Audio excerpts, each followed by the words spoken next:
Traceability రిపోర్ట్గా వచ్చేస్తే ఇమ్మీడియట్గా దాన్ని రికవరీ చేసే అవకాశం ఉంటుంది. మనం లేట్ చేసి ఏంటంటే ఆ మొబైల్ మన బార్డర్ దాటి పక్క దేశాలకు కూడా వెళ్ళిపోయే అవకాశం ఉంటుంది.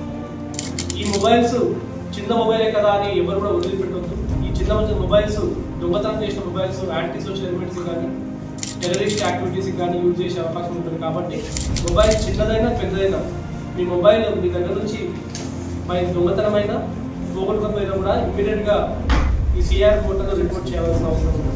సో ఈ 157 మొబైల్ ఫోన్స్ వర్త్ 25 lakhsని మనం ఇవాళ రికవర్ చేయడం జరిగింది. మనం స్పెషల్ టీమ్ మన జిల్లాలో ఏర్పాటు చేసుకున్నాము ఈ సంవత్సరం మే నెలలో. అది ఏర్పాటు అయినప్పటి నుంచి సుమారు 938 మొబైల్ ఫోన్స్ రికవర్ చేయడం జరిగింది ఇప్పటివరకు. అండ్ ఇంకా టీం వర్కౌట్ చేస్తూ ఉంది. ఇంకా కూడా కొన్ని మొబైల్ ఫోన్స్ వచ్చే అవకాశం ఉంది. So I congratulate entire team. ఈ ఎంటైర్ టీమ్ కూడా చాలా ఎక్సలెంట్ వర్క్ చేసినాం. కమిషనరేట్స్ తర్వాత మన డిస్ట్రిక్ట్ టాప్ పొజిషన్లో మొబైల్ ఫోన్ రికవరీ. మన పబ్లిక్ ఏంటంటే మొబైల్ ఫోన్స్ని కూడా జాగ్రత్తగా పెట్టుకోవాలి. And as a said mobile phones తక్కువగా తీసుకుంటే నోకియా ఫోన్ పోయినా కూడా మీరు దాన్ని ఇమీడియట్గా మాకు రిపోర్ట్ చేయండి. లేదంటే అవి యాంటీ సోషల్ ఎలిమెంట్స్ లేకపోతే దొంగలు ఎవరైనా యూజ్ చేసేసి దాన్ని మిస్యూజ్ చేసే అవకాశం ఉంది.